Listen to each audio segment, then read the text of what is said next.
Good morning all of you. This is Subham and you are watching my YouTube channel Secondary Level Mathematics. तो कल तक की दुनिया में हम लोगों ने ये पढ़ा था कि लीनियर इनइक्वेशंस क्या होते हैं, लीनियर इक्वेशन क्या होते हैं, सब नोटेशंस ऑफ सेट्स हम लोगों ने देखा था और एक कोई स्टेटमेंट था a लेस देन b, तो उसका ज्योमेट्रिकल मीनिंग और उसका कंडीशन हम लोग निकाले थे कि वो कहना क्या चाहता है ना। तो मैंने 3 होमवर्क आप लोगों को दिया था। पहला तो मैंने ये बताया था कि a लेस देन b है अगर, तो b minus a always greater than 0 होगा। ये कंडीशन मैं निकाल करके लाया था और साथ ही साथ आप लोग को ज्योमेट्रिकल मीनिंग बताया था कि the point x is equal to a lies on the left side of x is equal to b, है ना। तो मैंने 3 होमवर्क आप लोगों को दिया था।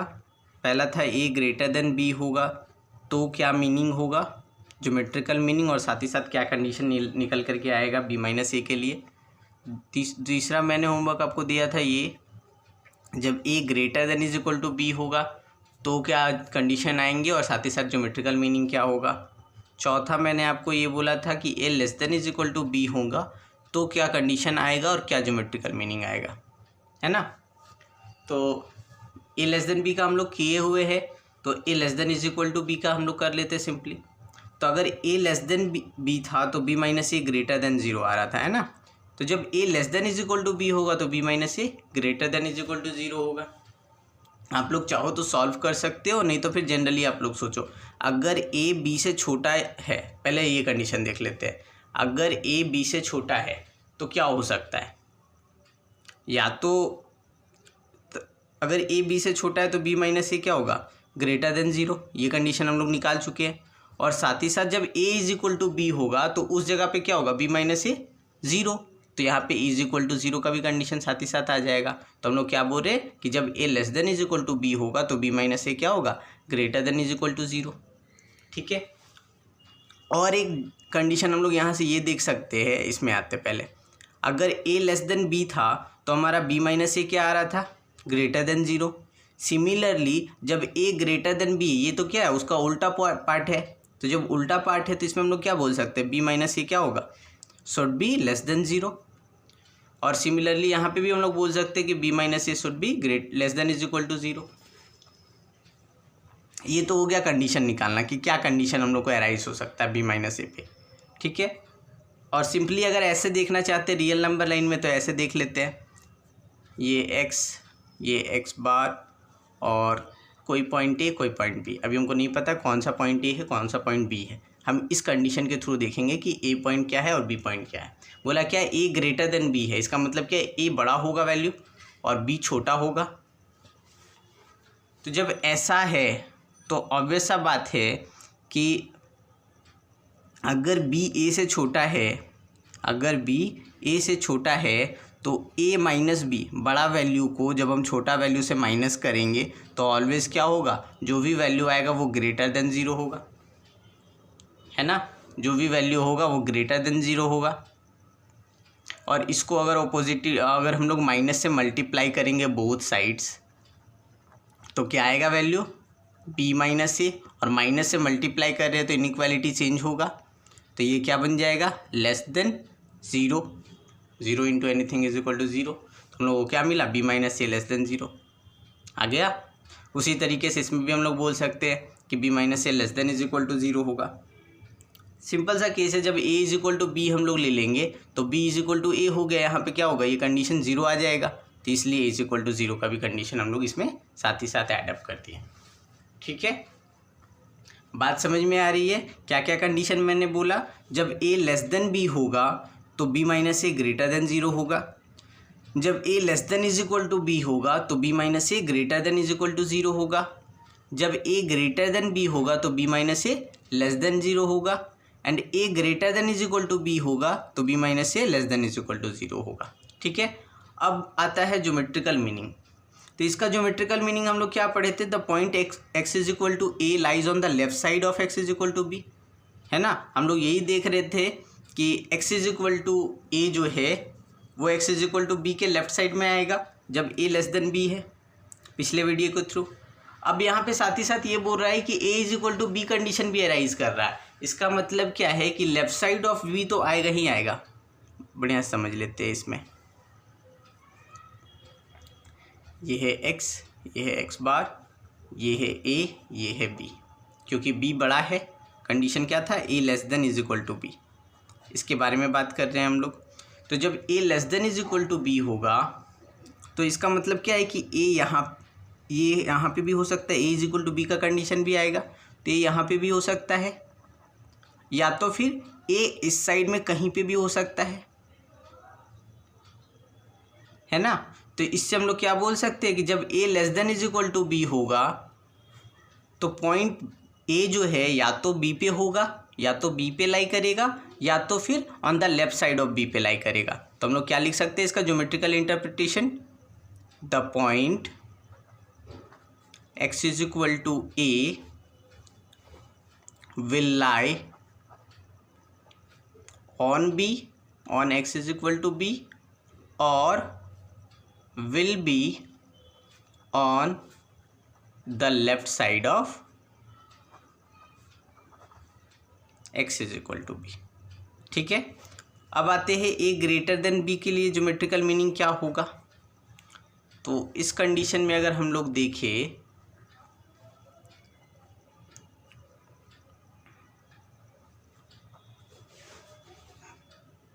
तो b अभी फ़िलहाल यहीं पे रहा और a क्या हो गया, यहाँ पे कहीं आ गया, b से बड़ा हो गया a, है ना। तो ऐसा कंडीशन अराइज कर रहा है। तो हम लोग क्या बोलेंगे कि द पॉइंट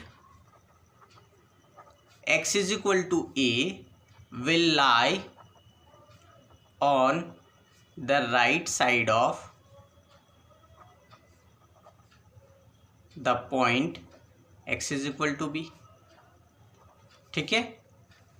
सिमिलरली जब a greater than is equal to b होगा तो हम लोग बोल सकते हैं the point x is equal to a will coincide, coincide मतलब उसी जगह पे आ जाएगा, with the point x is equal to b and, या फिर और बोलते, और will be on the right side of the point x is equal to b। बात क्लियर हुई कि या तो ये जो a पॉइंट है a is equal to b हो जाए, मतलब इसी पॉइंट पे कोइंसाइड कर जाए, या तो फिर राइट साइड में आ जाए। तो वही चीज़ हम यहाँ पे बोले कि जब a greater than is equal to b होगा तो point x is equal to a जो है या तो कोइंसाइड कर जाएगा x is equal to b पे, या तो फिर वो राइट साइड में आएगा x is equal to b के। ठीक है। तो ज्योमेट्रिकल मीनिंग में अब कोई दिक्कत नहीं है स्टेटमेंट का। अब आते हैं हम लोग strategy to remove our fear from linear inequations. इसका चैप्टर से कोई लेना देना नहीं है। ठीक है। ये सिर्फ और सिर्फ आप लोगों के लिए। आप लोगों में से बहुत सारे बच्चे ऐसे होंगे जिन्होंने लीनियर इनइक्वेशंस को फर्स्ट टाइम देखा हो, या फिर 8th क्लास में इनइक्वालिटीज़ को, लीनियर इनइक्वालिटीज़ को पढ़े भी हो तो उन लोगों को ध्यान में नहीं है। ठीक है। तो उन लोगों के लिए ये चैप्टर एकदम नया है और डर का माहौल क्रिएट करता है। ये क्या हो गया, वर्ड प्रॉब्लम आ गए इसके अंदर में, बहुत सारी परेशानी है, नया नया वर्ड्स, नया नया सेंटेंसेस, उसको देखने के बाद तुम लोग को चैप्टर बनाने का मन ही नहीं करता, है ना। ये होता है तुम लोग सभी के साथ। तो उस समय इस चैप्टर का होप ही ख़त्म हो जाता है तुम लोग का। तुम लोग ये सोचते हो कि अरे ये आ गया, अब वर्ड प्रॉब्लम आ गया, तो इस चैप्टर को बनाने का मन ही नहीं करता। तो उस जगह पे किस तरीके से वर्क किया जाए, मैं उसके बारे में भी फ़िलहाल पहले बात कर लेता हूँ। मैं क्या बोल रहा हूँ कि कोई ये एक बड़ा सा चैप्टर है, ठीक है तो पिद्दी सा, लेकिन मान लेते हैं ये बड़ा चैप्टर है अभी हम लोग के लिए, 10th क्लास के स्टूडेंट लोग के लिए। ठीक है। इस चैप्टर में आपके पास मान लेते हैं 30 न्यूमेरिकल्स ऐसे है एक्सरसाइज के जिसमें कोई वर्ड प्रॉब्लम नहीं है, वर्ड बाइंडिंग्स है ही नहीं, ठीक है, मतलब वर्ड के थ्रू क्वेश्चन को घुमाया नहीं गया है। और 4 से 5 ऐसे क्वेश्चन है जो वर्ड बाइंडेड है ना, वर्ड्स बाइंडेड है, मतलब वर्ड्स प्रॉब्लम है। तो इन 4 से 5 के लिए हम लोग ये 30 न्यूमेरिकल को क्या कर रहे हैं, छोड़ रहे, और एक माहौल बना दिए कि ये चैप्टर बहुत बड़ा है, इसमें वर्ड प्रॉब्लम है, क्या करेंगे, बोर्ड्स में कैसे प्रिपेयर करेंगे, ये सारा प्रॉब्लम हम लोग को फेस करना पड़ता है। ठीक है, आप लोग का बात आ गया। अब मेरा यहाँ पे ये कहना है कि सिर्फ 4 से 5 क्वेश्चन के लिए क्या 30 न्यूमेरिकल को छोड़ना ज़रूरी है? मैं ये कह रहा हूँ कि अगर हम लोग इस 30 न्यूमेरिकल को भी सही तरीके से करें तो इससे हमको ये जो 4-5 न्यूमेरिकल वर्ड प्रॉब्लम्स है उसमें कम से कम 2 बनाने का तो आइडिया क्रिएट हो सकता है, और बचा जो 2 से 3 क्वेश्चन उसको हम लोग सीखने का कोशिश करेंगे। तो ओवरऑल चैप्टर का 90% तो हम लोग ऐसे ही कवर अप कर ले रहे हैं। बचा 10% जो बच रहा है वो मैं जब आपको छोटा छोटा बात बताऊंगा तो उससे कवर अप हो जाएगा। तो ये चैप्टर कहाँ से हार्ड हुआ आप बताओ? हार्ड है? बहुत सारे बच्चे ऐसे हैं जो कमेंट में लिखते हैं चैप्टर बहुत टफ है, बहुत टफ है। कुछ नहीं है, नॉर्मल सा चीज़ है, ये सबके साथ होता है। कोई भी नया चीज़ आएगा तो वो टफ लगेगा ही लगेगा। ठीक है, तो ये था हमारा स्ट्रैटेजी क्या है? न्यूमेरिकल्स बनाना है और वर्ड बाइंडेड चीज़ों को समझने का कोशिश करना है। अब हम लोग मूव करते हैं meaning of at least and at most पे। एटलीस्ट का मतलब होता है कम से कम, कम से कम, और एटमोस्ट का मतलब होता है ज़्यादा से ज़्यादा।